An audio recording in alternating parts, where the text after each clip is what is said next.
Okay, thank you, Olivia. So it is very nice to lecture in such a beautiful room after most interesting lectures. Okay, so you see there are 4 parts in my lectures, which will be on the theme of subtoposis, both from the geometric point of view and from the logic point of view. In fact, here there is a typo in the introduction. I wanted to write why subtoposis. Okay, but okay. So here I give some references. And of course, there is another typo, which is on the first line. I wanted to write SGA4, of course. Okay, so these are classical things, and also in fact, part of the material I shall present is classical, sometimes presented in a non-classical way, and part is new and especially extracted from this joint paper with Olivia, which should be made public soon. Okay, so first I want to explain quickly why I choose this subject, subtoposis. So first I will say a few words about why toposis. Then I will explain that this notion, the geometric notion of subtopos, can be expressed in many different ways. So in particular in terms of so-called Grothendieck topologies, and on the other hand in terms of theories, in syntactic terms. And for me, it is part of the reasons why subtoposes are an important object of study. And I shall also quickly review in this first introductory part the natural geometric operations on toposis, which are of interest. And so, of course, it is always extremely important when you have a situation to have natural operations on the object you consider. Okay, so first, the first reason to study toposis is that they were introduced by Grothendieck as a wide generalization of the notion of topological space. So here I wrote the first definition, which is a constructive definition. Topos is a category which is equivalent to the category of set-valued sheaves on a so-called site.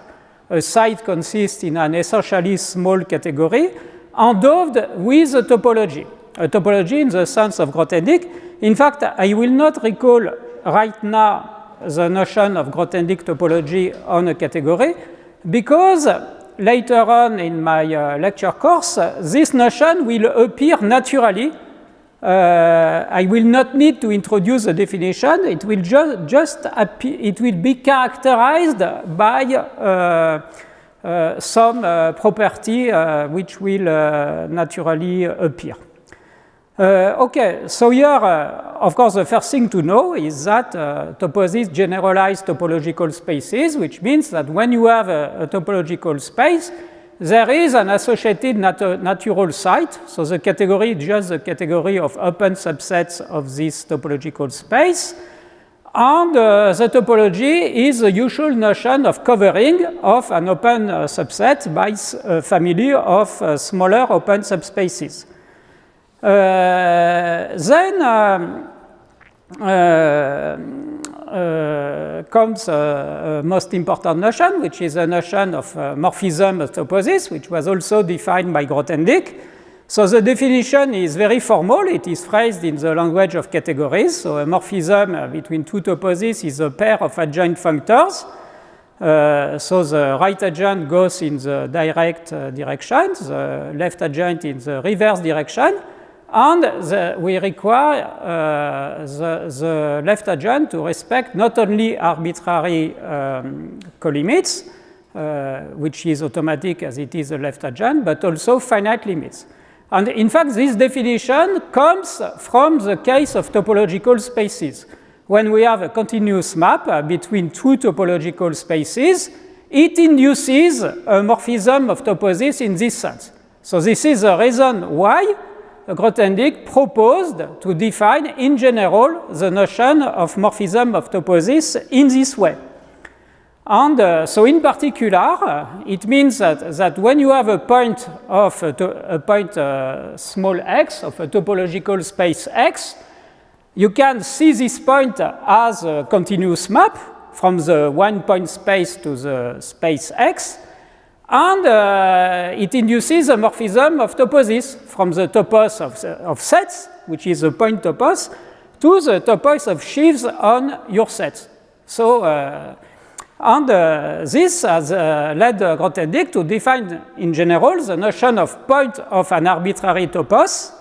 A point of a topos is just a morphism, a topos morphism from the topos set, the point topos, to the topos you are considering. Okay, so the second reason to get interested in toposes is also the reason why Grothendieck introduced this object, which is the fact that the usual invariants of topology generalize in the wider context of toposes. So for many people, for dozens or hundreds of thousands of mathematicians, including for Grothendieck, cohomology invariants are extremely important. And in fact, Grothendieck first introduced the general notion of topos because he understood that this was the natural context to define cohomology. In fact, he first wrote the most important paper on the theme of cohomology. So it is the so-called Tohoku paper, and it is through this paper that he was led to the definition of toposes. And this is true for cohomology. It is also true for homotopy. In fact, homotopy invariants are not defined exactly for all toposes, but for all toposes which are so-called locally connected. So once again, it is a generalization in the context of toposes of a very usual notion in the context of topology. And so when you have a topos which is locally connected, in a sense which can be made precise, it has homotopy invariants, a fundamental group and homotopy groups of higher degree. Okay, and so this makes toposes extremely interesting, and especially in algebraic geometry. Of course, completely new invariants were introduced by Grothendieck because he was able to associate to algebraic geometry objects, or varieties, schemes, toposes, especially étale toposes, which had cohomology invariants, in fact also homotopy invariants, and they have become the central object of study in algebraic geometry. So previously they could not be defined in the more restrictive context of topological spaces. So, but in fact practice shows that there are other invariants, not only invariants coming from topology. In fact, I shall explain a little later that on the one hand you can look at toposes from sites, which means really from geometry, from topology, but there is a completely different point of view, which is to introduce toposes from logic. And when you do this, it leads you to consider other invariants, which also make sense for arbitrary toposes, and which are not familiar for people coming from algebraic geometry, and or for people coming from topology. And here I mentioned so the technique which has been introduced by Olivia in her PhD thesis, and which she had developed ever since. So she has called that the bridge theory. So it is the theory of toposes as bridges. It is the fact that when you have a topos, it can be presented in infinitely many different ways. It can be presented not only from one site, but from infinitely many sites. So this, has, of course, had already been remarked by Grothendieck. And it can also be presented be associated to infinitely many different theories. And so when you take an invariant of the topos, you can try to express it in different presentations, and very amazingly, in this way, you get equivalences in an almost automatic way, which most of the time are not only non-trivial, but unexpected. So in this way, you get completely new proofs for classical results, or you even get results you would never have imagined. So it is a general process for producing results. It is a machine to produce results. And in fact, there is a project to study this machine, not only with, as mathematicians, but also with the help of machines, because part of it can be automatized. Okay. A third reason to study toposes was already mentioned today repeatedly, in particular by Marc Heguet. It is the fact that toposes are pastiches of the category of sets. So here I have written a long list of properties, which are the constructive categorical properties of the category of sets. Okay? And in fact, toposes verify all of them. So this means that for doing mathematics, toposes are just as good as the category of sets. Okay, and in fact, it allows to develop mathematics in many different contexts, in an infinite diversity of contexts, and in fact, it makes mathematics much richer. And in fact, mathematicians are used to do this. Maybe not, they don't think about toposes, but even if they don't think about toposes, in fact, they do things which really amount to that. So, for instance, they know that the notion of vector bundle, you see a continuous family of vector spaces indexed by a parameterized space. So, this notion is more rich than the simple notion of vector space. But you could rephrase that by saying that you are considering the theory of linear structures no more in the context of sets, but in a context of a topos. Okay? It is just a different way to say the same thing. So,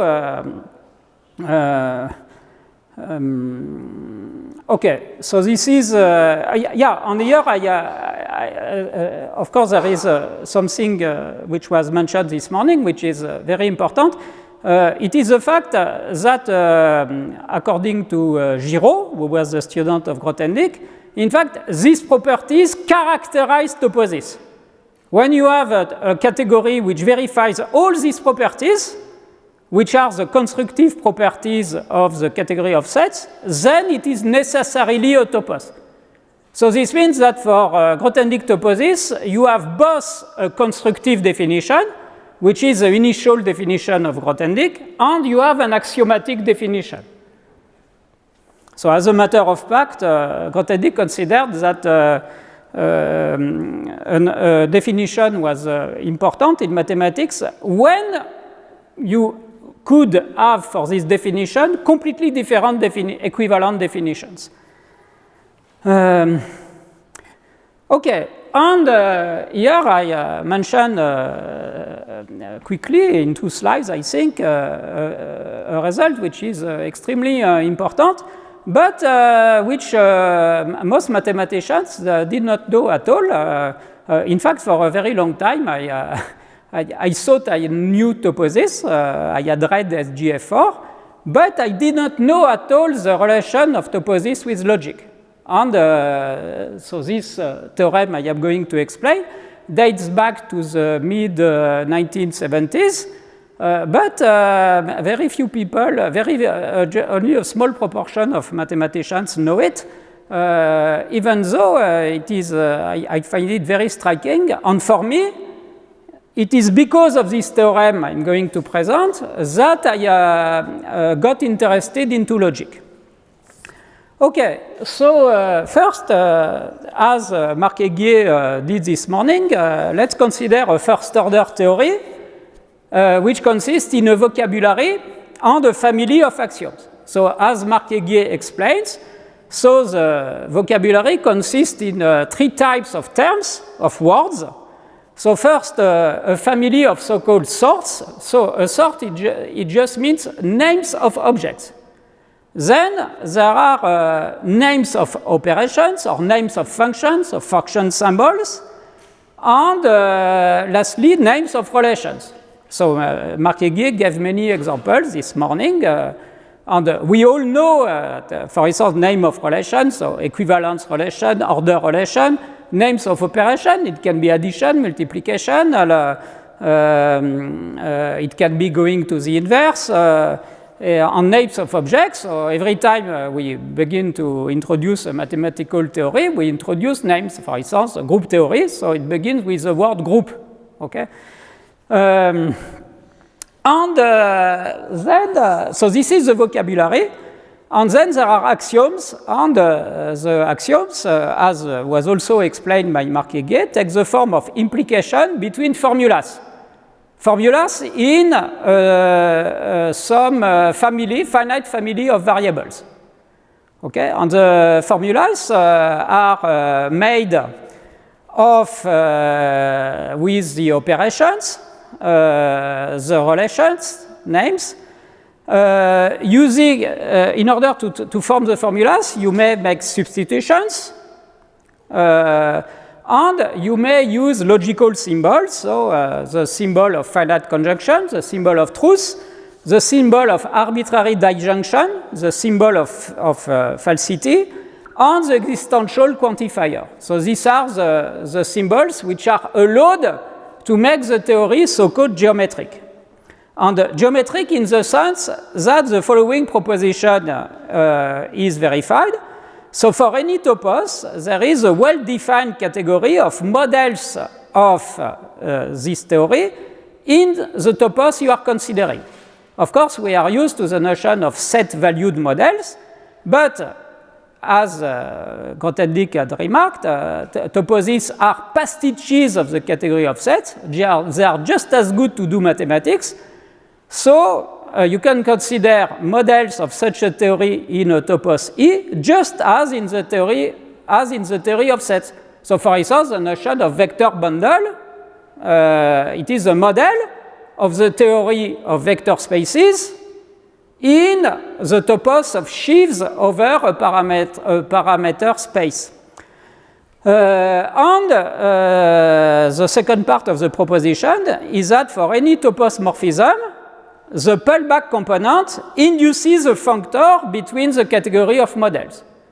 So this is because, in fact, these pullback functors respect arbitrary colimits and finite limits, and so they respect interpretations of all formulas which are written using these symbols. Okay, and then comes this amazing theorem, which tells you that toposes are, so geometric objects, topological objects, incarnate the semantics of first-order geometric theories. So in fact, the first cases of this theorem can be found in the PhD thesis of Monique Hakim, who was a student of Grothendieck. And then logical categorizations came in, and they read this thesis, and gradually they generalized the results to more and more general theories. Eventually, they introduced the notion of geometric theory, which I have summarized in the previous slide. And so there is a whole series of people, Lowir, Joyal, Mackay, Reyes, maybe also Benabou, maybe also Marie-Françoise Roy and Coste. Okay, so a whole bunch of people were involved, and eventually they proved the following theorem. For any first-order geometric theory, there is an associated topos, the so-called classifying topos, endowed with a particular model of the theory in this topos, which will be called the universal model. because it verifies the following property. What you can do, of course, is every time you have a morphism from a topos E to this topos ET, you can pull back the universal model through this morphism. In this way, you get a model of the theory in E. Okay, so it defines a functor which goes from the category of morphism from E to ET to the category of models of T in the topos E. And so the property which characterizes ET endowed with this model is that this functor is always an equivalence of categories. So this means that you can interpret models as morphism in the two categories of toposes. So in particular, you can interpret set-valued models of T as points of the classifying topos. Okay, and in fact, this result is so it is really an amazing result. Yes. Yeah, the proof is constructive. In fact, you construct the topos as the topos of sheaves on some. In fact, there are several ways to construct it, but it is completely constructive. And so the proof, it is not very, very difficult, but it is non-trivial, and I really admire both the statement and the proof. I find it magnificent. And just to illustrate the importance of this theorem, I want to mention the following fact. Gödel, the logician Gödel, is, of course, very famous, in particular for both theorems. There is a so-called Gödel incompleteness theorem, but there is, for logicians, an even more important theorem, which is a completeness theorem, which tells that for very large families of theories, so-called coherent theories,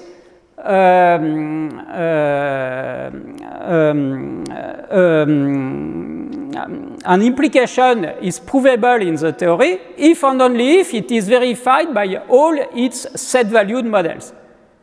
Okay? So this is, you see, it is a theorem which relates syntax and semantics. So it is extremely important.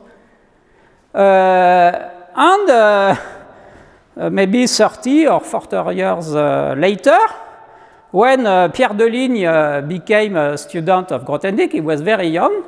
And in fact, he proved, the first theorem he proved was a theorem on toposes, saying that so-called coherent toposes have enough points. And this theorem is he proved, in fact, was very impressive for Grothendieck, and Grothendieck began to talk to everybody about the Jung-Deligne, which had proved this beautiful theorem. But what Deligne didn't know is that because of the theory of classifying toposes, his theorem was equivalent, it was the same thing as the Gödel completeness theorem. You see, on one side, it is a logical theorem. On the other side, it is a topological theorem. But in fact, they are the same. And when you know this bridge and how it is constructed, because it is constructive, you realize that, in fact, it is the same proof. But phrased in completely different terms. Okay. So by now I come to the notion of subtopos. So here I have written the categorical definition. So as everything in topos theory, all definitions are phrased in categorical terms. Okay, so here I have given a definition.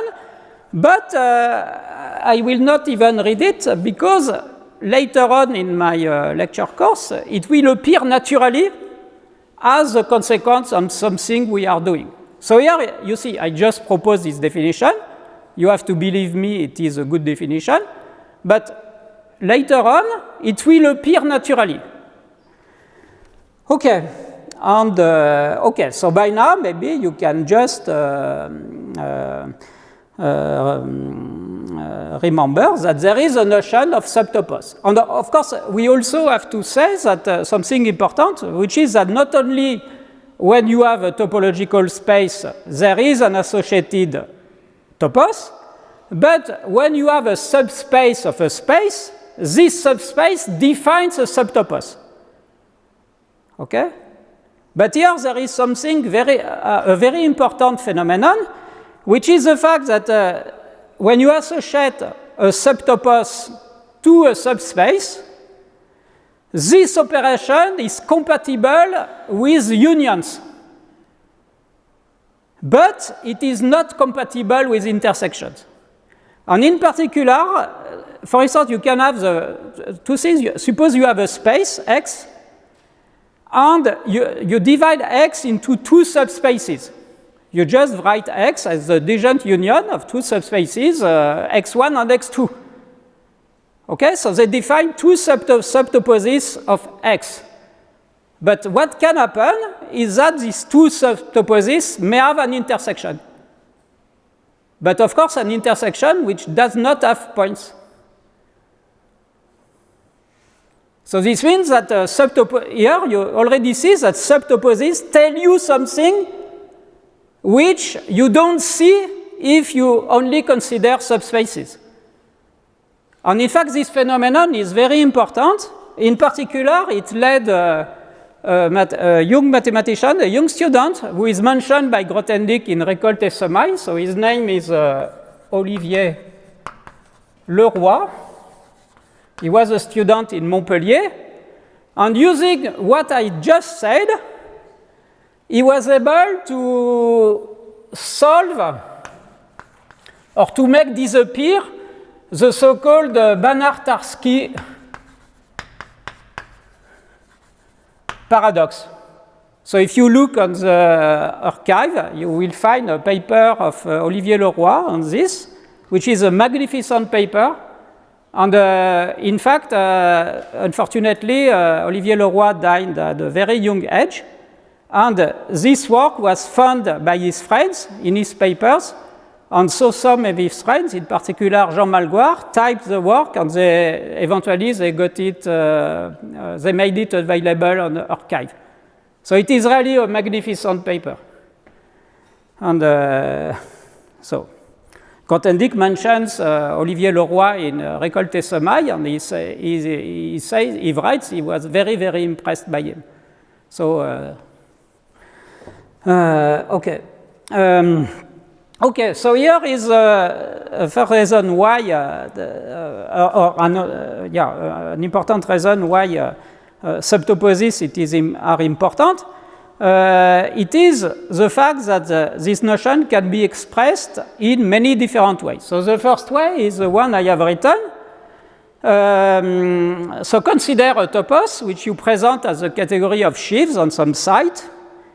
And then the theorem, which was already proven in SGF4, tells you that you consider a subtopos of this topos you are considering is the same thing as to consider a topology J prime on the same underlying category C, which is a refinement of J, which just contains more coverings. So here you can translate the notion of subtopos in terms of Grothendieck topologies. So as a corollary, you get that if you have a topos which is presented by two different sites, so C1, J1, and C2, J2, then the topologies on C1 which contain J1 correspond to the topologies of the C2 which contain J2. So it is an example of a bridge, Olivia would say.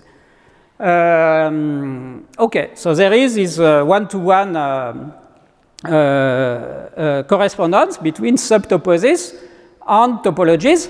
Of course, this correspondence reverses the order relation.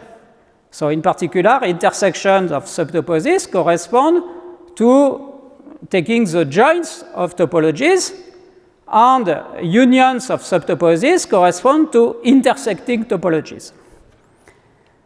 Okay, so then there is another theorem which is part of the PhD thesis of Olivia, which is also which consists in expressing subtoposes, this time in terms of theories.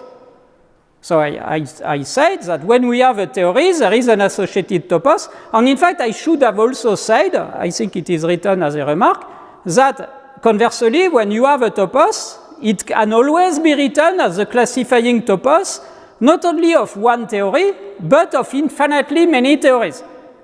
So theories which may be completely different from the point of view of syntax, but which have the same semantics. And so the theorem Olivia proved is the following. So suppose you start with a geometric first-order theory T, and you consider its associated classifying topos. And you consider an invariant of this topos, which is ordered set of its subtoposes. And you wonder whether it is possible to express it in terms of T. And the answer is yes. In fact, subtoposes correspond exactly to so-called quotient theories of T considered up to syntactic equivalence. So what is a quotient theory of a given theory T? It is a theory which is deduced from T by retaining the same vocabulary and adding axioms. Okay, of course, you retain also the axioms of T, but you allow to consider more axioms. So, for instance, the theory of commutative rings is a quotient of the theory of rings. You have added an action of commutativity. And, of course, we are used to consider quotients of theories. We do this all the time.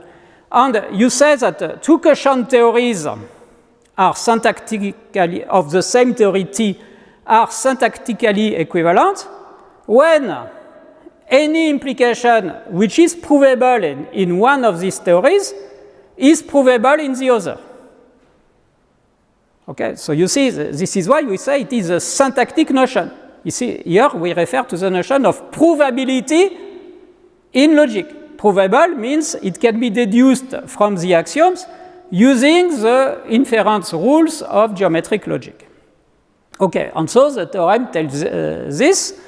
And when you put these two theorems together, in fact, you get something quite amazing, and which is most important for us, and which in particular has to be explored with machines. So the corollary is that you can transform provability problems in first-order logic in problems of Grothendieck topologies. So in other words, you transform logical problems into topological problems. And it is a completely general result. Okay, so let's be a little precise. So suppose you have a topos which is presented in two different ways.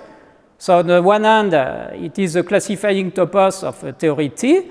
On the other hand, it is a topos of sheaves on a category C endowed with a topology J.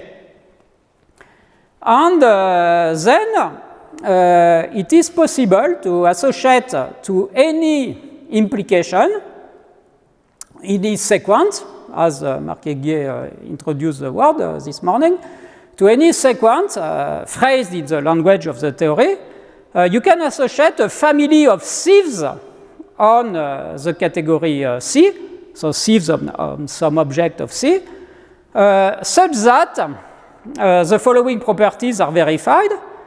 For any quotient theory T prime of T, defined by a family of extra axioms, I told you that a quotient theory consists in adding axioms.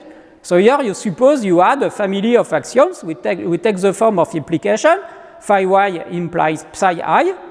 Then the associated subtopos corresponding to this quotient correspond to the topology J prime on containing G, which is generated by J on this family of sieves. Okay, and this is constructive. And by now we have that an arbitrary implication, phi implies psi, is provable in this quotient theory T prime if and only if the associated family of sieves, the family of sieves associated to this implication, belongs to this topology J prime generated by J and the families we have deduced from the axioms of T primes, from the extra axioms of T prime. And all of this is constructive.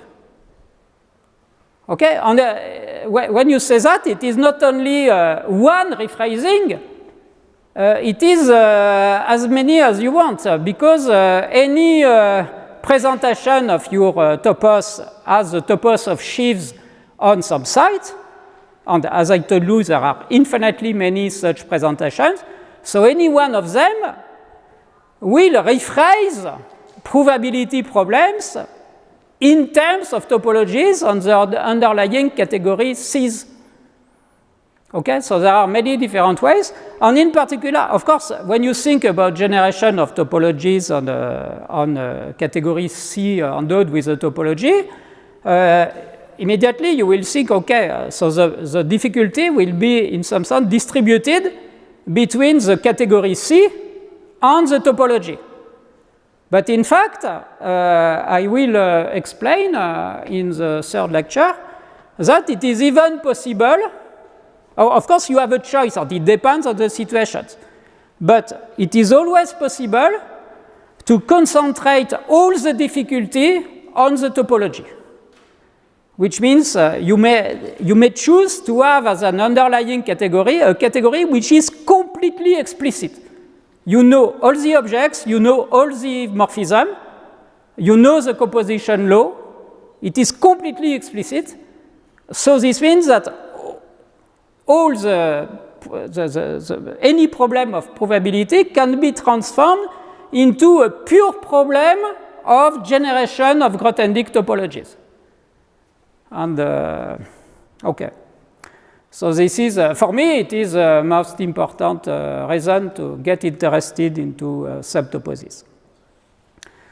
Okay, then of course, subtoposes are a generalization of the notion of subspace. So there are natural operations on subtoposes. First, inner operations on subtoposes of a given topos. So first, the possibility to take arbitrary unions, which correspond on the topological side to intersecting topologies. And here, by the way, I just mentioned that when you have a family of Grothendieck topologies on a given category, their intersection is still a topology. But there is also the possibility to make an arbitrary intersection of subtoposes, which correspond to taking the joints of topologies. But taking the joints of topologies is a very subtle operation. Because when you take just the union, it is not a topology. You have to consider the smallest topology, which contains all the topologies in your families. And it is a problem of generation of Grothendieck topologies. And as I mentioned, the problem of generating Grothendieck topologies is just as difficult, even though it is phrased in completely different terms, as the general problem of probability in first-order logic.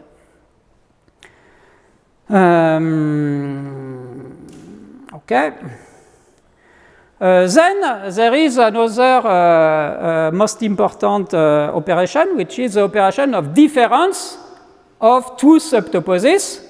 So in fact, so this can be found in the book by Peter Johnston. But so usually he doesn't write, he gives a huge list of references, but he doesn't say who are the authors of the theorem. So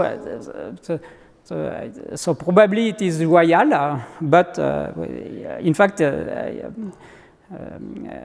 would be happy to be sure that this was introduced by Joyal. So anyway, here is a proposition. For any pair of subtoposes of a topos, so E1 and E2, two subtoposes. There exists a unique subtopos, which you call the difference, E1 minus E2, such that for any subtopos E prime contains the difference if and only if E1 is included into the union of E2 and E prime. So in other words, it said that, well, you see, this property is an adjointness property. It tells that you that the functor which associate to any subtopos E prime its union with a given subtopos E2 as an adjoint. Okay, and here again, in fact, this adjoint is given by an explicit formula. And as this operation of union with a given subtopos as an adjoint, of course, it means that it respects arbitrary intersections, which is highly non-trivial. And as a formal consequence of that, you have that the operation of intersection with an arbitrary subtopos respects finite unions, but not arbitrary unions in general. Okay, I will come back on this, which is also an important property to consider. Okay, so here there is another very important property, which is not at all surprising, but because you see, most of what happens with topological spaces also happens with toposes. So when you consider an arbitrary topos morphism, it factorizes uniquely as a so-called surjective morphism followed by an embedding. There is, in fact, this notion of surjective morphism and embedding are well defined in topos theory, so this means they are defined in categorical terms, so as, of course, to generalize the usual notion for topological spaces, and we have this proposition. Okay, and okay, so there is this factorization, and of course, the subtopos you get, you call the image of the morphism. It is well defined as a subtopos.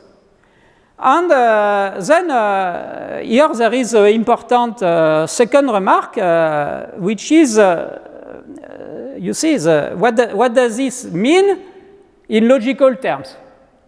Suppose you consider a model M of a theory T in a topos E. So you can interpret it as a morphism from E to the classifying topos of T. Okay?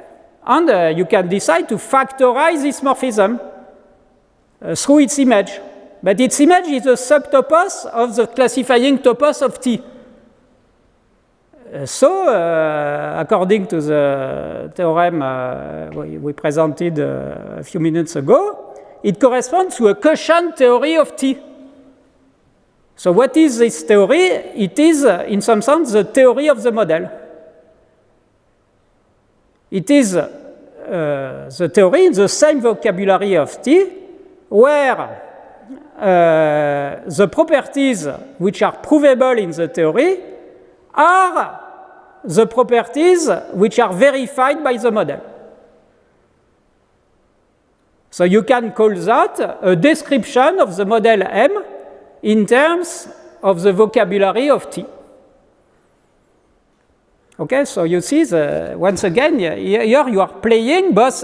If you think geometrically, you are considering images. If you think logically, you find a perfect notion of description of a model.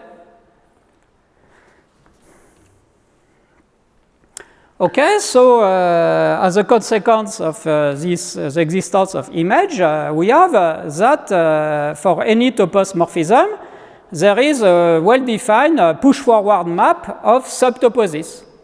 You just, when you have a subtopos of topos E prime, you consider the composite of this embedding with the morphism F, and you factorize it, and you get an image, which is the image of the subtopos.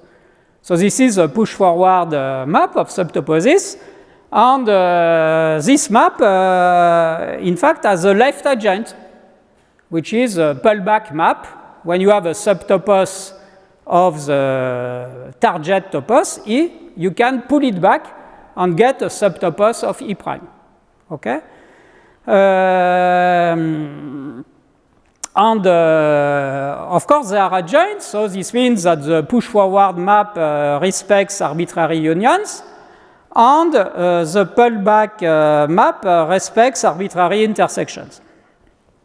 And in fact, I shall explain a little later. So this was proved by Olivier and myself. Maybe it was done by other people, but we don't know.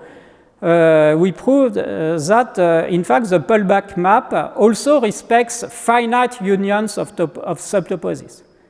And in fact, it is it is not at all trivial, because if you try to think at the level of topologies, you realize that when you want to pull back a subtopos, it corresponds to, in fact, you generate topologies from generators. And so here, this result means that this operation of generation of topologies, which is induced by pullbacks, is compatible with finite intersections of topologies. So you see it. When you say this, you see you have a compatibility between finite intersections and generation. So of course, it is a non-trivial result. Okay, so this is this theorem. It is the fact that the pullback map respects, so here, okay, so in fact we deduce the result I just said from the following theorem, which says that when we have a topomorphism which is locally connected, so there is a technical definition for that, once again in terms of category theory. When you have a topomorphism which is locally connected, the pullback map not only respects arbitrary intersections, but it also respects arbitrary unions. And that it respects equivalently, it has a left adjoint. Okay, so this means that in that case, the pullback maps has two adjoints, one on the right, one on the left. So the usual push-forward map corresponds to the existential quantifier, and the other adjoint corresponds to the universal quantifier. Okay, and we deduce from this result, that in general, for an arbitrary morphism of toposes, the pullback map respects finite unions of subtoposes. Okay, so by now, after this introduction, I want to go a little deeper, and first to study the duality between toposes and Grothendieck topologies. So in order to do this, I will first review the general notion of so-called Galois connection. So I first begin with really abstract nonsense. Okay, so first this proposition, which is almost obvious. You consider a pair of adjoint functors between two categories.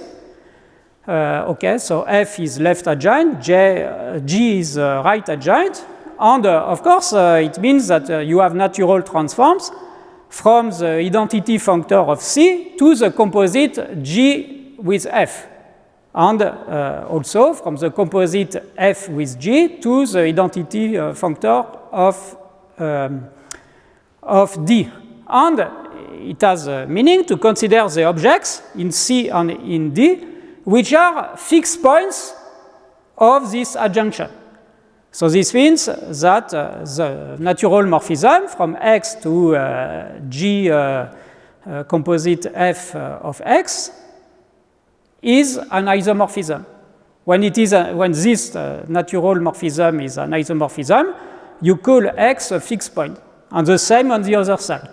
And so the proposition tells you that when you consider the fixed objects on the two sides, they define full subcategories, and if you restrict the functors F and G to these two full subcategories, in fact, they define equivalences, one reverse to the other, between these two categories. So the fixed points, the category of fixed points on the two sides, C and D, are equivalent. So it is a completely general result. So a corollary of that, just a particular case, which is already very interesting, is the case when your categories are just ordered sets or ordered classes. Okay, so this means that instead of having many morphisms between objects, between two objects, you can have at most one morphism. So this defines an order relation. And so you suppose you have two maps, one in one direction, the other one in the other direction, respecting the order relations, and which are adjoint one to the other. And so here, of course, there is an even more obvious notion of fixed point of the composites, in one sense and in the other sense. And the two sets, the two subsets, or the two subclasses of fixed points by now are in bijection through these two maps. And there is an extra property which comes from the fact that we are considering order relations.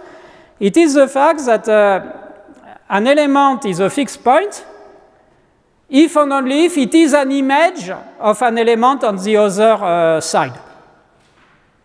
Okay, so it is completely formal. I give you see the proof is here in the two last lines. Okay, so you will have the slides. You will be able to verify that it works. Okay, so it is just a remark, but which for us, in fact, will be important for what we do. Okay, but then you may wonder, okay, so this is a nice abstract nonsense corollary, but in practice, how to produce families of pair of adjoint maps between ordered sets. And here, there is a lemma which I learned from Olivia. In fact, it is completely trivial. But in fact, I had not remarked that. It was told me by Olivia. And in fact, you don't know a reference. So it is very likely, or almost sure, that it should be found somewhere. But if somebody here have already seen this result, in fact, we would be happy to learn, just to be able to quote. Okay, so the lemma is the following. You consider an arbitrary relation, so for instance, between two sets or even between two classes. So you see you have two sets or two classes T and S, and the relation is just a subset or a subclass of T cross S. Okay, so there is no hypothesis. You consider an arbitrary relation. It doesn't have to verify any property. And then you remark that this defines a pair of adjoint order-preserving maps between the sets or the classes of subsets or subclasses of T and S. So the formulas for defining these two maps are the same. In order for this to be true, you just decide to put the order in one sense on one side and in the other sense on the other side, because it will reverse the inclusion. So the formulas are given here. So for instance, if you have a subset J of R, you associate to it a subset of S, which consists in elements such that S, such that all pairs TS for any T belonging to J belong to the relation R. Okay, so and you take the same formula for the other maps. But you just, of course, when you take these formulas, it is completely obvious that it will reverse the inclusion relation. Okay, this is why you have to take on one side inclusion, and on the other side the containing relation. And then these pairs of these two maps are adjoint one to the other. So this also is completely obvious. Okay, and we get just by abstract nonsense the following corollary. You consider an arbitrary relation between two sets or two classes, T and S, and the induced pair of adjoint maps between subsets or subclasses on one side and the other side. And just because it is a particular case of what we have said before, we get that this induces one-to-one correspondence between the fixed points on one side and on the other side. And we also have that a subset is a fixed point if and only if it is the image of something on both sides. And we also have that when we start on one side with an arbitrary subset and we transform it by the first map and we come back by the other map, in fact what we get is the smallest fixed point which contains the object we are considering. So in some sense, it can be considered the generated fixed point. Okay? So this is complete abstract nonsense, but then we shall apply that to Topos theory, which of course is what we wanted to do. So you consider a small or essentially small category C, together with the Yoneda functor, and here we will consider on the one hand the class of pairs which consist in an object of the underlying category C and a sieve on this object. So a sieve is just a subpresheaf of the image of the object by the Yoneda functor. So this is abstract definition. You can also say that a sieve is a collection of morphisms to the target X, which are stable under right composition. It is equivalent. Okay, so you see, so T, we choose for T just the class of pairs, an object, and a sieve on this object. And on the other hand, we choose for S the class of all presheaves on the category. And then we introduce the following relation between these two subsets. So we have to decide when a pair consisting of a sieve on an object on the one hand and the presheaf on the other hand are related. And so the definition is that we want the morphism, if you prefer, the sections of the presheaf P at the object X to correspond one-to-one to the morphism from the sieve C to the presheaf. And we want that not only for the object X, but we want this property to be verified by base change. So this is why, you see, we want for any morphism from an object X prime to X, the sections of the presheaf on X prime to correspond one-to-one to the morphism from the sieve on X prime deduced from the sieve on C we are considering by pullback. So the morphism from this pullback sieve to P.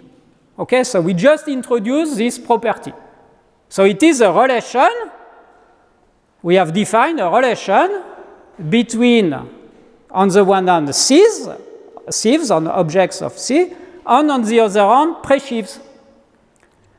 And by now, we have the following theorem, which we prove in our paper. It is the fact that if we consider the side of sieves, and here we consider an arbitrary subclass, which means a collection of sieves. So this subclass is a fixed point of the induced duality, if and only if it is a Grothendieck topology. So it is a way to introduce the notion of Grothendieck topology, which, you see, it comes naturally as a fixed point under this duality. And if we consider a subclass of the category of the class of presheaves, it is a fixed point if and only if it is the class of object of a subtopos. You see, so you just look at the fixed points on the both sides. And by abstract nonsense, you know that you have a one-to-one correspondence between the fixed points on the two sides. And so in this way, you get the duality I already phrased, which was already in SGF4, between the notion of subtopos and the notion of Grothendieck topology. Okay, so it is a nice way to present that. Okay, and in fact, we also get the fact that if we start from an arbitrary family of sieves, and we transform it through the first map, and then we come back through the second map, in fact, what we get is a topology generated by this family of sieves we started with. And if we start with a collection of presheaves, arbitrary, and we transform it through the first map, and then we come back through the second map, what we get is the smallest subtopos, which contains this family of presheaves as sheaves. Okay, so here in the slides, okay, so here you see we just verify that on the sieve side, a subclass is a fixed point if and only if it verifies three properties, which are the three axioms of Grothendieck topologies. Okay, and then, so in the slides I have given enough indications for you to recover the full proof. Okay, so it takes a few pages. Okay, so I will not explain that right now. You will have the slides and you will be able to check that it works. In fact, it is very nice to write it. Okay, so here we have written, so you see it's the previous theorem, so we were considering, we started with the category C, and we started with presheaves on C. So this means we were considering subtoposes of a topos of presheaves. So here we give a statement by now to generalize that to arbitrary toposes. So we consider a topos E. On the one hand, we consider the class of monomorphism of E. Okay, so this means an object of E together with a subobject. So this is a class T. And on the other hand, we consider the class S of objects of E. And then, so we have two classes, and there is a natural relation on them, which is, you see, I have written it. It is exactly the same property as the one I had written in the case of presheaves. You just want a map to be one-to-one, and a property which is respected under base change. And so this induces a pair of adjoint order-preserving maps. And we get, in fact, here again, the duality just by identifying the fixed points on the two sides. So we have the family of monomorphism if and only if a family of monomorphism of E is a fixed point a subclass of monomorphism is a fixed point if and only if it verifies these three properties, which correspond, of course, to the three usual axioms of Grothendieck topologies. And on the other side, we have that a subclass of the class of objects of E is a fixed point if and only if it is a class of objects of a subtopos, of the given topos. Okay. Okay, and so there is an induced duality. And then, not only as an illustration of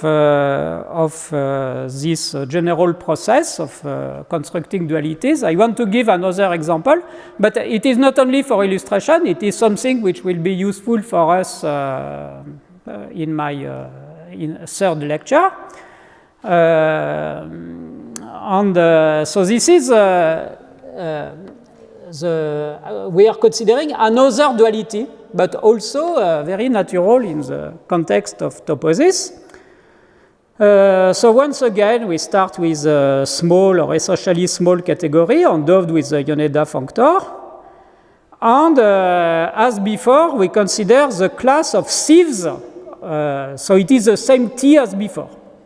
The class of sieves on objects of the category. But on the other side, we will consider another class, and this is the class of monomorphism of presheaves. So the elements of this class consist in a presheaf P together with a subobject. So we have two classes. On the one hand, sieves, on the other hand, sub-presheaves of presheaves. Okay?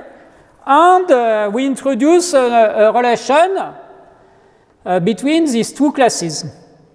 So we still call it R. Of course, it is not the same as before, but I use the same notation because it is always the same abstract nonsense machine which we apply. And so here is a definition of R. So let's consider an arbitrary sieve on the one hand, and a sub-presheaf of a presheaf P on the other hand. And you decide that they are in relation if and only for any morphism from an arbitrary object x prime to x. So you see, I always write that because I want a property which is stable under base change. And for any element P, for any section of the presheaf P at the object x prime, this section belongs to the sub-presheaf Q if it belongs to the sub-presheaf after restriction to the sieve C, more precisely to the pullback of C from x to x prime. So here is a precise formula. Okay, so this you see, I have, in order to understand this formula, you first write it for x. You decide x prime equal x, okay? You understand what it means. And then you just modify the definition so as to make it stable under base change. Okay, so this is a way to define this notion. And by now, once again, we can characterize fixed points on both sides. So on the side of sieves, it is very easy. A subclass is a fixed point if and only if it is a topology.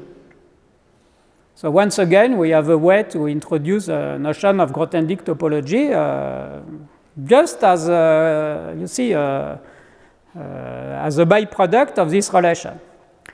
And on the other side, we have that a subclass of the class of monomorphism of presheaves is a fixed point if and only if it is a so-called closedness property, in the sense that it verifies the following four properties. So first, of course, it has to contain all isomorphism. Secondly, it has to be preserved under base change. So this means that if you have a monomorphism which belongs to the class, you see an embedding of Q into P which belongs to the class. Then, after base change by any morphism from some object P, some presheaf P prime to P, it is the fiber product still belongs to the class I. The third property is that if you have a fixed presheaf P and you consider a collection of sub-presheaves of P which all belong, or whose embeddings all belong to the class E, then their intersection also belongs to this class I. Excuse me.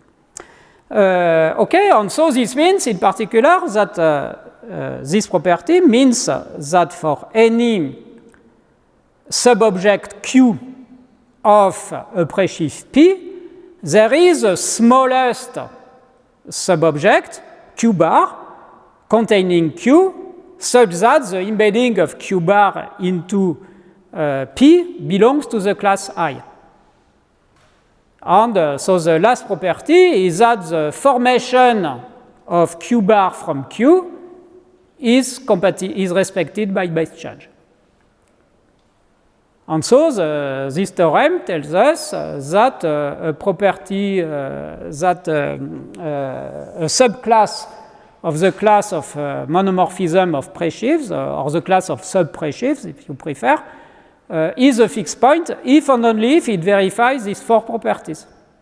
And so, as a corollary, we have a one-to-one correspondence between, on the one hand, Grothendieck topologies, on the other hand, closedness properties in this sense. It is also a way to associate to any class of sieves the topology it generates. Once again, you start from an arbitrary J, you transform it by the first map, you come back by the second map, and what you get is a generated topology, which means the smallest Grothendieck topology which contains the class J. And on the other side, if we start with an arbitrary class of sub-presheaves, and we transform it by the first map, then we come back by the second map, what we get is the smallest closed property which contains I. And by the way, an extra remark is that I on the generated closedness property defines the same topology. All of this is abstract nonsense as soon as you have introduced this relation and you have identified the fixed points on the two sides. Okay. In particular, it means the following, which will be useful for us later on. So it is just a corollary. You start with an arbitrary class of sieves, J. Okay? And using this relation, it defines a closedness property. So the formula, you see, the formula using this relation R defines a closedness property. And this closedness property verifies all four properties. So in particular, it defines a way to associate to any sub-presheaf Q the smallest sub-presheaf Q bar containing Q and which belongs to the class. And here you get, just because you know this duality, that the formation of Q bar from Q is respected by base change. And in fact, when you look at the way it is defined, it is not at all, it is very surprising. Okay. And in fact, I can even tell you that we did all of this because we wanted to prove this property. In fact, I had given a proof which was much more, so I will explain it on Wednesday because it will be a corollary of another construction, but it is really a concrete proof.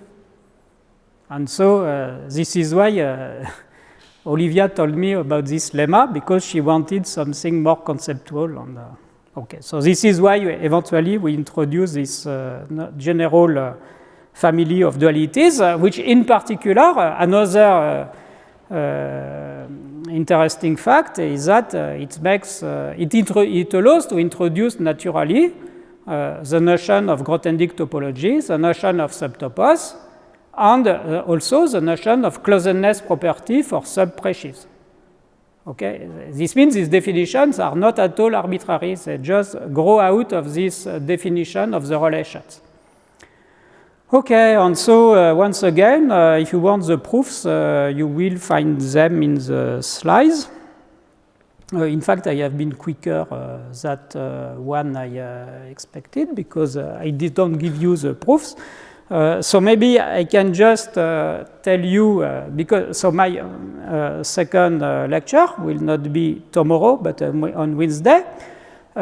So I can just anticipate what I will explain. In fact, the third part will be devoted to the theme of generation of topologies. So you have understood that this question of generating Grothendieck topologies from an arbitrary family of generators is very important, and of course very difficult in general, even impossible. You cannot do it all the time, just because provability in first-order logic in general is not decidable. Okay? But what it allows to do is to transform a problem into another problem which looks very different.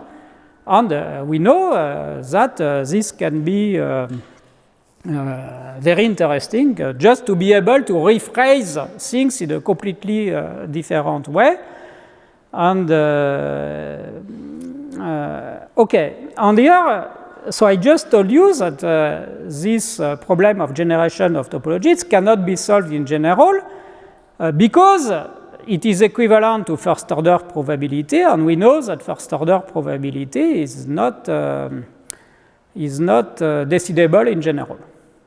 But here there is something very surprising, which is that nevertheless, when you start from an arbitrary family of Cs, there is a closed formula which I shall present for the generated topology. So I shall present this formula. In fact, the formula mainly comes from the book by Olivia, but recently we have improved the formula, so I will present the improvement. And not only there is one formula, but in fact there are two. And they are completely different. So one of them is an axiomatic formula. It says that a sieve belongs to the generating topology if and only if it verifies an explicit property. And the second formula is, in some sense, constructive. It tells you how to generate, in general, all coverings from a family of covering, an arbitrary family of covering. And so of course, for this second formula, we have to introduce the notion of the very natural notion of multi-covering, which means, you see, you have an object, you cover it by a family of objects, and then you decide to cover the sources by another covering, and you keep on doing this. But there are some, in fact, some restrictions on the trees which you can use. And in the end, you get something quite explicit, and which maybe can be interesting also for computer scientists, because, of course, in particular, what we have on mind, in particular, with Anthony Borchtel, is to make tries with machines. And so we think that so it has to be tried for sure. In fact, what has already been found and can be found in the book of Olivia is that in some cases, if you want to, I don't say always, I say sometimes, it happens that if you want to prove something, if you translate this problem in terms of a problem of generation of topologies, it becomes easier. So I say not always, but sometimes. And so this means that it really has to be explored. Both, I think, so here, well, of course, I am a mathematician, so what I will present is mathematical, theoretical work. But it also has to be explored by computer scientists. And in fact, this is a project we have begun. And in fact, the last part of, so I will present in this third part these two formulas for generating topologies. And the last part is something I already mentioned. I told you that if we have a probability problem and we want to translate it in topological terms, in terms of Grothendieck topologies, so of course what you will get will depend on the way you present the classifying topos. So it will depend on the choice of a presenting site, a category endowed with a topology. And so the difficulty will be distributed between the category itself and the topology on this category. But in general, it is always possible to concentrate all the difficulty at the level of the topology. So to have a category, an underlying category, which is fully explicit. So you understand everything about this category. It is a very, very simple type of category. And so all the problems are transformed into a problem of generating a topology on a very simple, completely explicit underlying category. And okay, so we hope it can be useful. In fact, it can be used. There are cases, there are examples which show that it really can be useful. And yeah, something I can mention, which is an important fact, is that